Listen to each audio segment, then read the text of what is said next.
अर्कोले सुनेन, अर्कोले बुझेन, अर्कोले देखेन, अर्कोले गरेन, म त ठिक छु नि। हँसेली रमाइली हजुरकै आफ्नै बिनु खड्का।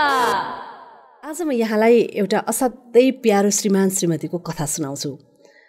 उहाँहरूको अलिकति उमेरले नेटो काट्यो, त्यसपछि झन्झन माया पनि बढ्यो। हेर्नुहोस्, अनि माया त बढ्यो, तर श्रीमानलाई पीर किन पर्यो भने एक त बुढेसकाल लाग्यो, दुवैजना बुढाबुढी भइयो, त्यसमाथि श्रीमती कान सुन्दिनन्।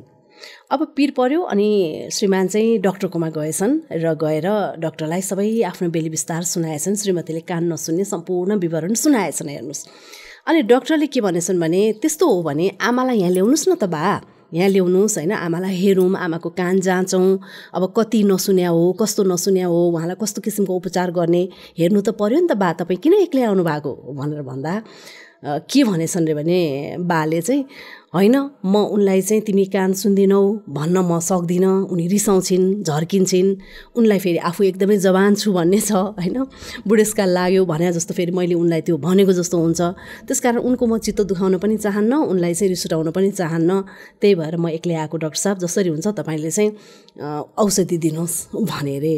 डक्टरलाई हाँस उठेछ होइन। अनि डक्टर मुसु मुसु हाँस्दै ल ठिकै छ त, ल त्यस्तो हो भने अब के गर्ने त, एउटा उपाय त गर्नु पर्यो। अब तपाईँ के गर्नुहोस् भने घर गएर कतिको दूरीमा चाहिँ तपाईँको श्रीमतीले यानि कि आमाले चाहिँ कतिको दूरीमा कान नसुन्ने रहेछ त्यो दूरी लेखेर लिएर आउनुहोस्, त्यो मिटरमा नापेर तपाईँ लिएर आउनुहोस्, त्यो अनुसार मैले केही औषधि गर्न सकेँ भने हेरौँला भनेपछि श्रीमान त्यहाँबाट फर्के होइन। अनि घर पुगेर मूल ढोकाबाट कराएछन्। कराएर चाहिँ सानो आज तिमीले चाहिँ रातिको खानामा के तयार गरेकी छौ भनेर भने रे। जवाफ आएन, सुनिनन् होइन। त्यसपछि उनी पहिलो तल्लामा पुगे। पहिलो तल्लामा पुगेर त्यस्तै गरी सानो तिमीले आज रातिको खानामा के तयार पारेकी छौ भनेर सोधे। जवाफ आएन, सुनिनन्, अझै सुनिनन्। त्यसपछि उनी दोस्रो तल्लामा गए। दोस्रो तल्लाबाट पनि त्यसै गरी कराए, सानो आज खानामा के तयार गरेकी छौ भनेर सोधेको अझै पनि जवाफ आएन। एकदम चिन्ता लाग्यो के, मलिनो भएछन् श्रीमान है। ओहो, मेरो श्रीमती त धेरै नै कान नसुन्ने पो भइसकेछन् भन्दै भन्दै श्रीमतीको छेउमै पुगेछन्। अनि पछाडिबाट यसो काँधमा हात राखेर सानो आज तिमीले खानामा के तयार गरेकी छौ भनेर माया लाग्दो गरेर सोद्धा त श्रीमती त यस्तो फनक्क फन्केर घुमेर रिसाएर झर्केर जवाफ दिएछन् कि कति पटक भन्नु मैले तपाईँलाई कि तपाईँको लागि आज मैले रातिको लागि पानी रोटी पकाएको छु भनेर, तपाईँलाई मूल ढोकादेखि कराउँदै आउनुपर्छ भनिछन् कि। भन्दा त श्रीमान छक्क परे। भनेको त यहाँ त श्रीमतीले होइन नि त, कान नसुनेको त श्रीमानले रहेछ, उहाँले आफैले नसुन्या रहेछ। र यो कथा चाहिँ वास्तवमा भन्ने हो भने तपाईँ हामी सबैको व्यथा हो के।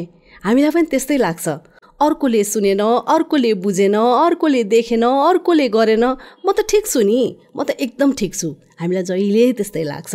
र यस्तो हो भने हामी अर्कोलाई यसरी औँला ठड्याउँदाखेरि, चोरी औँला एउटा ठड्याउँदाखेरि चारवटा औँला चाहिँ यसरी आफूतर्फ फर्केको हुन्छ भन्ने कुरा कहिले नबिर्सौँ। र अर्कोलाई सच्याउने क्रममा र अर्काको कमजोरी समाउने क्रममा पहिला सुरुमा आफ्नो कमजोरी के हो त भनेर पनि हेरौँ। आफ्नो पनि जिब्रो जाँच्न जाउँ, आफ्नो पनि कान जाँच्न जाउँ, अरूलाई भन्नुभन्दा अगाडि आफ्नो पनि आँखा जाँच्न जाउँ। कतै यो जिब्रोले गलत पो बोलिरहेछ कि, कतै यो आँखाले नहेर्नुपर्ने कुरा गलत देखिरहेछ कि, अर्कै कुरा भइरहेछ तर मैले अर्कै पो देखिरहेको छु कि, मैले बोलेकै मिलिरहेको छैन कि, मैले सुनेकै मिलिरहेको छैन कि, म सही होइन कि भन्ने आफूलाई प्रश्न गरौँ, आफूलाई जचाउँ, आफूलाई निको पारौँ, आफूलाई ठिक गरौँ। अर्को व्यक्तिलाई सच्याउने हामीलाई अधिकार छैन। अर्को व्यक्तिलाई होइन कि हामीले आफूलाई पहिला सच्याउनपट्टि लाग्यो भने यो संसार असाध्यै राम्रो छ, असाध्यै प्यारो संसार तपाईँ हामीले पक्कै पनि देख्न सक्छौँ।